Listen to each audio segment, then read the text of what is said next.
కళ్ళు మూసుకున్నట్లయితే కొంత సమయం స్తుతి ఆరాధన ద్వారా దేవుడి నామాన్ని మహిమపరుచుకున్నాము.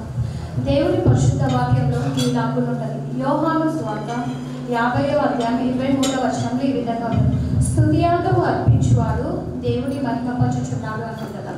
సో మనందరం కూడా ఈ క్షణం ఈ విధంగా ఉన్నామంటే కేవలం ఆయన ఉచితమైన కృప ద్వారానే. మనము ఒక్కసారి మన యొక్క సండే స్కూల్ స్టోరీస్లో అయితే ఇప్పుడు వరకు కూడా మనము యోనా గారి జీవితం మనం చూస్తున్నాం. యోనాకి దేవుడు ప్రత్యక్షమై నినివే పట్టణానికి వెళ్ళమన్నప్పుడు యోనా నినివే పట్టణంలో ఉన్న జనాన్ని చూసి భయపడిపోతాడనమాట. ఎందుకంటే వాళ్ళు చాలా బలవంతులు అనమాట.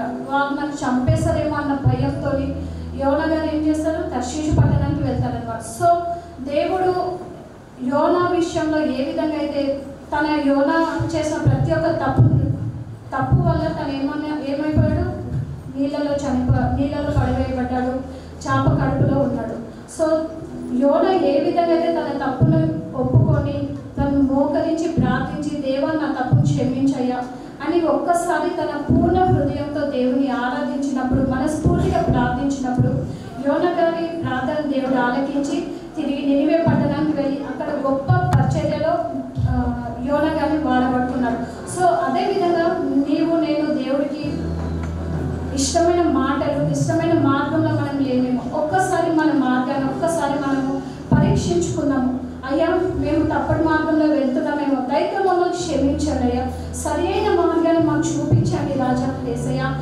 అయ్యా మేము చేసిన తప్పు ద్వారా మాకు తెలియపరచండి అయ్యా. ఆ తప్పు మేము తిరిగి లోకంలో పడిపోకుండా రాజా నీ బలాన్ని శక్తిని మాకు దయచండి అయ్యా అంటూ మనం ఒక్కసారి మనల్ని పరీక్షించుకుంటూ దేవుని స్తుతియాగం చేసుకుందాం.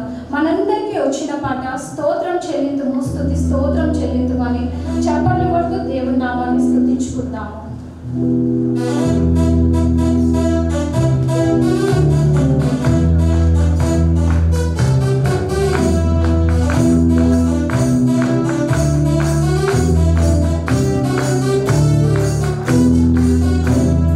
స్తోత్రం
ఎటువంటి ఆస్తులు అంతస్తులు అసలే అవసరం లేదు.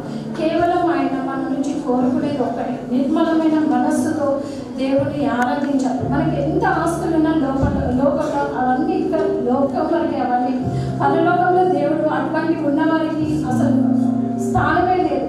సో కావున మనము నిర్మలమైన మనసుతో ఎప్పుడైతే దేవుడి మనము హృదయానుసారంగా దేవుని స్తుతియాగం చేస్తామో దేవుడు అక్కడ తన పరిశుద్ధాత్మ శక్తిని ప్రతి ఒక్క బిడ్డపై కుమ్మరిస్తాడనమాట.